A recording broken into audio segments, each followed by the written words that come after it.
Unit 1, Dreams and Goals.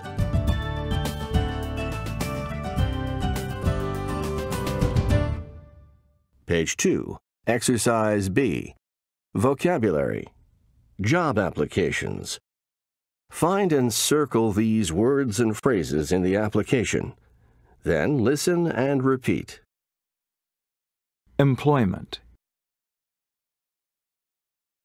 Contact information. Position. Start date. Training. Employment history.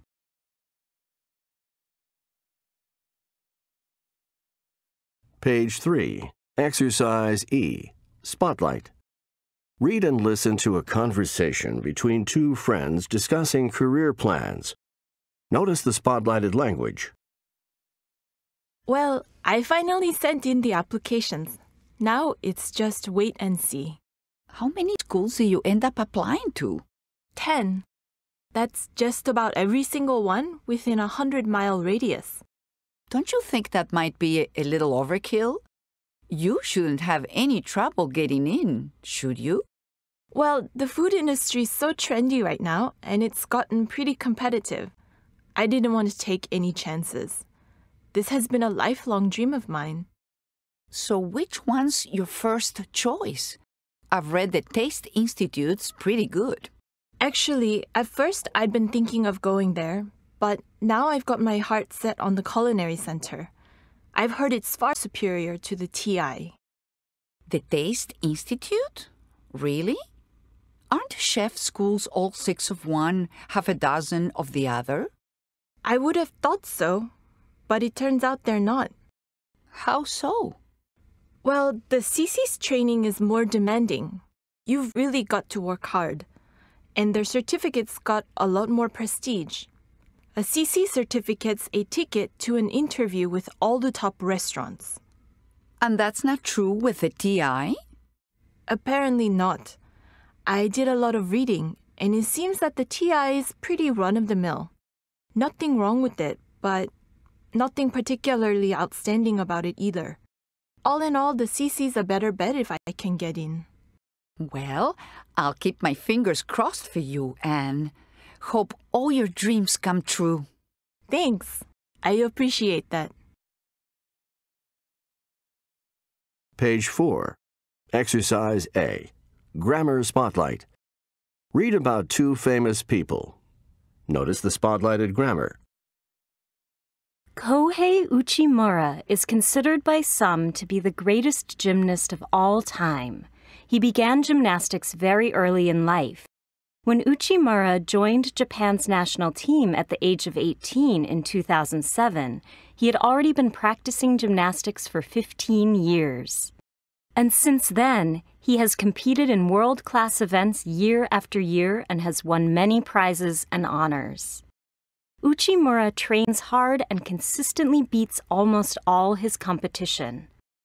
Although Uchimura had already won many competitions before the 2012 Olympics, he had a close call there and fell as he was dismounting from the pommel horse.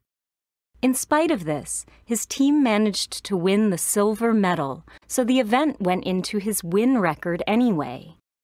Uchimura has continued to win prize after prize ever since. Uchimura is renowned for the intensity of his concentration during practice. Surprisingly, however, for a world-class athlete, he is known to be pretty relaxed and has a normal life outside of the gym. He's been married since 2012, and he and his wife had their first child in 2013. Singer, songwriter, and actress Lila Downs, whose mother was from Mexico and whose father was from the United States, grew up in both countries. She had learned to sing as a child and had performed with traditional mariachi bands before she had any formal training. She attended the Institute of Arts in Oaxaca and studied classical voice at the University of Minnesota. During the time Downs was living in the United States, she became more and more interested in the diverse cultural heritage of Mexico, To help support pride in those cultures, Downs learned and incorporated a variety of indigenous Mexican languages into her songs. One of Downs's other passions is social justice, and the lyrics of some of her songs focus on the stories of workers who migrated from rural Mexico to the U.S. Downs has won many prizes, including a Grammy and a Latin Grammy. She and her husband had been trying for many years to have a baby, and in 2010, they adopted a son. The family travels together on Downs's international singing tours. Page 5. Exercise D. Understand the grammar. Listen to the conversations and circle the letter of the correct summary of the events. Listen again if necessary. Conversation 1. You'll never believe what I saw on my way to class today. What? Well, I was running to catch the bus when I saw a bear at the bus stop eating ice cream. Come on! No, seriously. They were shooting a video to promote some children's movie, and I guess they thought the bus stop would be a good location. In any case, by the time my bus came, they had finished the shoot.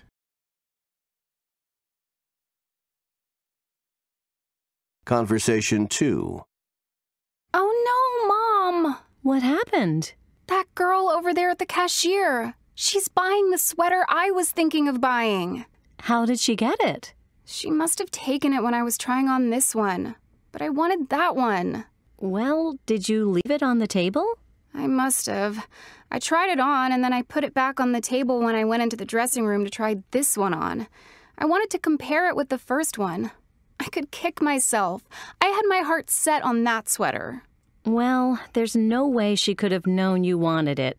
I think you're out of luck, Lisa.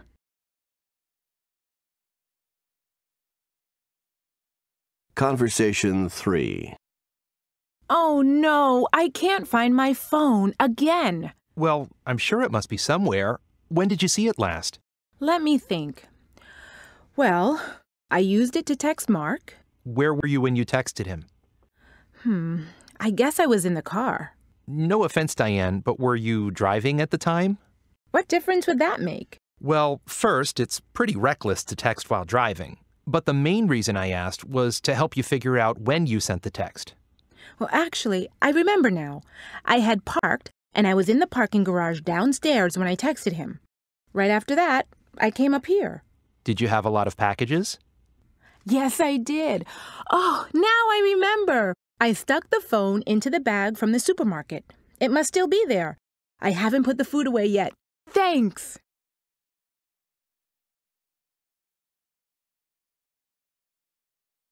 Page 6. Exercise A. Vocabulary. Collocations for career and study plans. Read and listen. Decide on. Take up. Apply for. Apply to. Sign up for. Switch to. Be accepted to. Be accepted into.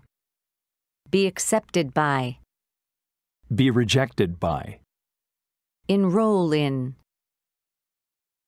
Now listen again and repeat. Decide on. Take up. Apply for. Apply to. Sign up for. Switch to. Be accepted to. Be accepted into. Be accepted by. Be rejected by. Enroll in. Page 6. Exercise B. Listen to activate vocabulary. Listen to the conversations. Then listen again. After each conversation, complete the statement with the vocabulary. Use each collocation only once. Conversation 1. What are Jan's plans for next year? I'll bet she'll be doing something with math. She's such a whiz. As a matter of fact, she's starting engineering school in September. No surprise there. And 3 schools have already accepted her. That's great. Conversation 2. So, have you made up your mind about a career yet? Pretty much. It's going to be something with either singing or dance. I'm really serious about a career in music. Makes sense to me. You've always been the musical type. Conversation 3. Bob seems a lot calmer than he used to. What's come over him? I know. I've noticed it too. I guess those meditation classes have really taught him how to relax. So that's it. Conversation 4. What's with Nina? Someone started talking about where we'd all be a year from now, and she just got up and walked out of the room. Oh, she's a bit disappointed. She just heard from 2 of the 3 graduate programs she applied to, and she didn't get into either of them. Wow, that's too bad. Well, you can't blame her for feeling down. Nope. Conversation 5. Did you hear about Tom? He just quit his job in accounting and accepted a position teaching math at the university. That's quite a career change. No kidding. But you know, I never thought he was really well suited for the business world. Me neither. I think he'll make a great teacher, though. Me too. Conversation 6. I hear you want to do something in medical research. That's right. Well, have you gone on any interviews yet? Not yet, but I found out that Medilabs has an opening for junior lab specialist. Oh, great. So I filled out an application and I'm going for an interview on Monday. Page 7. Exercise A. Conversation Spotlight. Read and listen. Notice the spotlighted conversation strategies. So, Vanessa, have you decided on a career yet? Thanks for asking. Actually, I've been thinking of taking up social work. Social work. That's interesting. Correct me if I'm wrong, but weren't you a biology major? Yes, that's right. But I've given it some thought and decided science just isn't for me. So, how can I help? Well, I'd like to enroll in a good graduate program. I was hoping you could steer me in the right direction. As a matter of fact, we have a great program right here. I'd be more than happy to write you a recommendation. That's super. I really appreciate it. Page 8. Exercise A. Listening warm-up. Vocabulary. Describing dreams and goals. Read and listen to what the people are saying. I'm fulfilling my lifelong dream to be an archaeologist. I'm in a graduate program and expect to get my degree in 3 years. I know the goal I've set is ambitious, but I don't think it's unrealistic. My husband will be working from home for the next 3 years, so we can share the housekeeping and childcare responsibilities 50-50. My wife put off her studies and worked to support us while I was studying. Now it's my turn to support her as she pursues her goal. If we have a common goal and work towards it, anything's achievable. Hey, the sky's the limit for us. Now listen again and repeat the verb phrases and adjectives. Verb phrases. Fulfill a dream. Set a goal. Work towards a goal. Pursue a goal. Put something off. Share responsibilities. Adjectives. Ambitious. Modest. Achievable. Unachievable. Realistic. Unrealistic.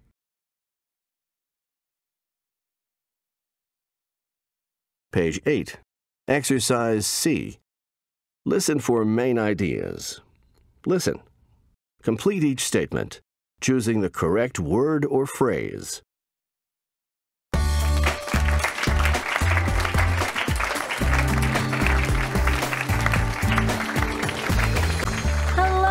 Hello, hello, and welcome to Lifestyles, the program that examines hot trends and other issues of interest to today's families. Today, we'll be talking about a growing trend, the stay-at-home dad. And to make this topic come alive, we've invited Dan, a real live stay-at-home dad who will share his experiences with us.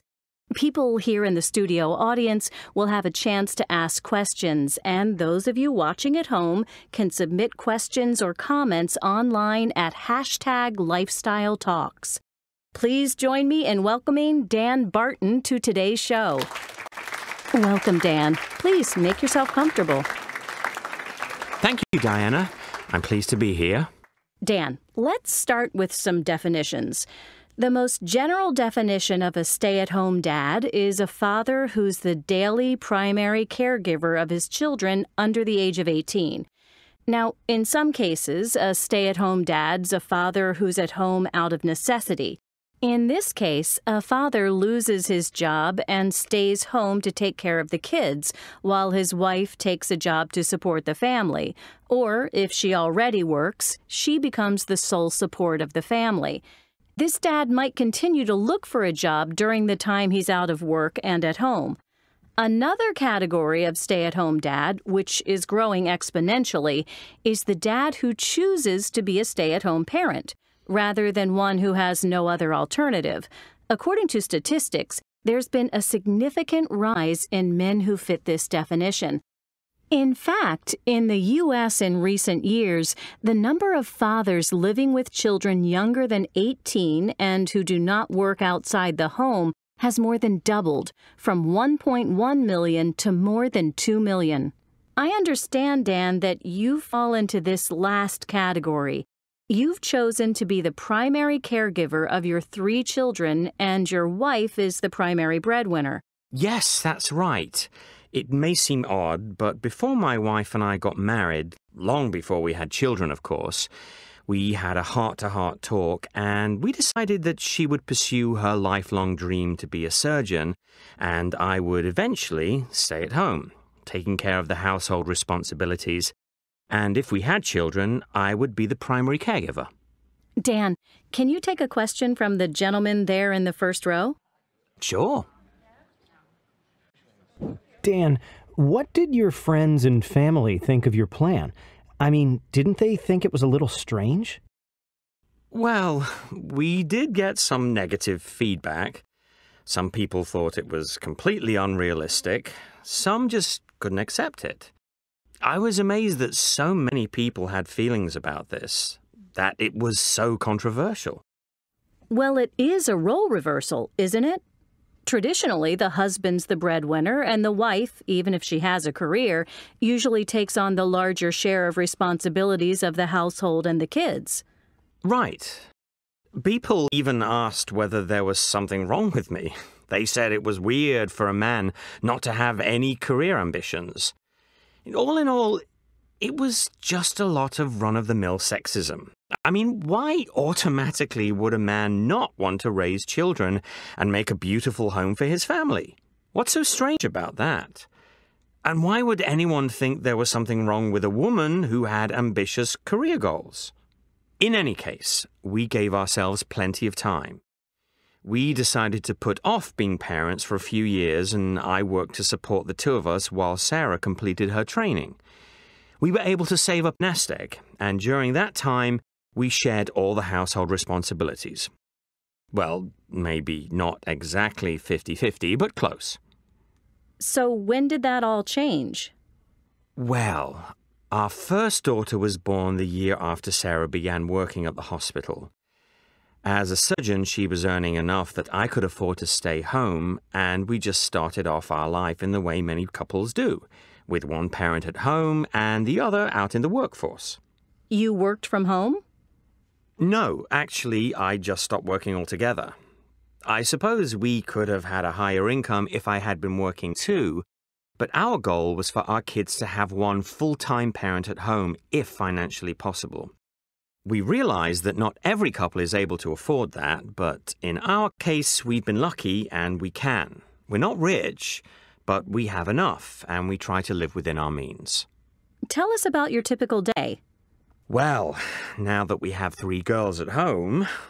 3 girls? Wow. You must feel like an alien in your own family. Well, what can I tell you? I don't think my day is much different from any mother who's a homemaker. I shop and I cook family meals, I help the girls with their homework, I take them to their music lessons, the whole kit and caboodle. Dan, here's something that's just come in. I'm more traditional. I would be upset if my son decided to stay home and expect his wife to be the breadwinner. Well, many people hold on to traditions, and there's nothing wrong with that. But to Sarah and me, we don't like the idea of a double standard for men and women. We want to raise our children so they can pursue their individual dreams and not have those dreams limited based on what sex they are. Yes. I see we have a question from the audience. Yes, ma'am, in the 3rd row. Dan, I can understand how you do this since your wife's a surgeon. She probably earns a lot of money. But what about the fact that most women earn so much less money than men for the same job? Isn't it unrealistic for most couples to depend on a wife's income, since for sure it's less than what her husband could earn? What you're saying is true. You've put your finger on a large societal problem that we're all aware of and should try to change. Don't get me wrong. I'm not saying our arrangement's realistic for all families.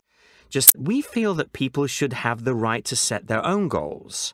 And we hope that, in the future, the next generation won't think it's weird to do what we're doing, if that's what they choose. Well, that's all the time we have for today. Please stay tuned for this important message coming up. Page 8.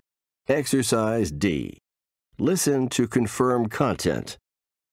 Write a check mark next to the topics that were discussed. Write an X next to the topics that weren't. Listen to track 11 again to check your answers. Page 10. Exercise B. Reading.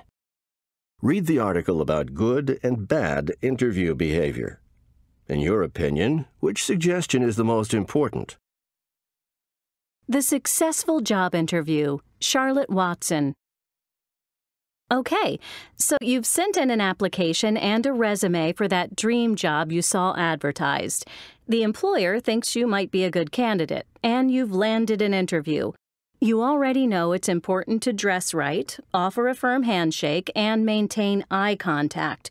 But do you know that other aspects of your behavior can make the difference between getting that job or not?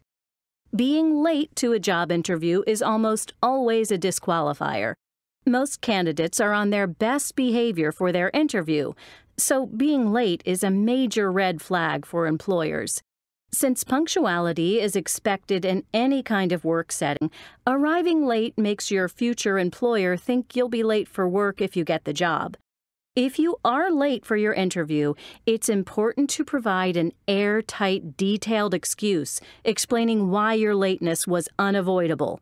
Apologize and reassure the interviewer that this isn't habitual behavior on your part. Another thing that can get an interviewee off on the wrong foot is being overly informal or too familiar. Even though the person who interviews you might be friendly or dressed informally, don't take this as permission to be inappropriately casual. If an interviewer wants to be addressed by his or her first name, he or she will invite you to do that. If not, be sure to stick with last names and titles. Remember that employers want to know that you are interested in the job and will be a motivated employee. A candidate who hasn't taken the time to learn something about the company or the position being offered appears unmotivated and willing to take anything that comes along. Even if you are sure you already know everything you need to know about the job or the company, prepare 2 or 3 relevant questions for the interviewer of the position. And listen with obvious interest to the answers, following up with thoughtful questions that demonstrate that you have been listening. So before your next job interview, check out the list of do's and don'ts and follow the suggestions. They'll take you a long way towards getting that dream job. Top 10 do's and don'ts for your job interview. Do. Arrive on time. Stay on topic when answering questions. Ask questions. Listen. Be modest yet positive about yourself. Don't. Be too familiar. Talk too much. Seem desperate to get the job. Criticize your current employer. Brag about yourself. Page 11. Exercise F. Word study. Collocations with have and get for qualifications. Read and listen to the collocations, paying attention to have, get, and the prepositions. Have experience. Have experience with. Have experience in. Have training in. Get experience in. Get training in. Get a degree in. Get a certificate in. Get certified in. Now listen again and repeat. Have experience. Have experience with. Have experience in. Have training in. Get experience in. Get training in. Get a degree in. Get a certificate in.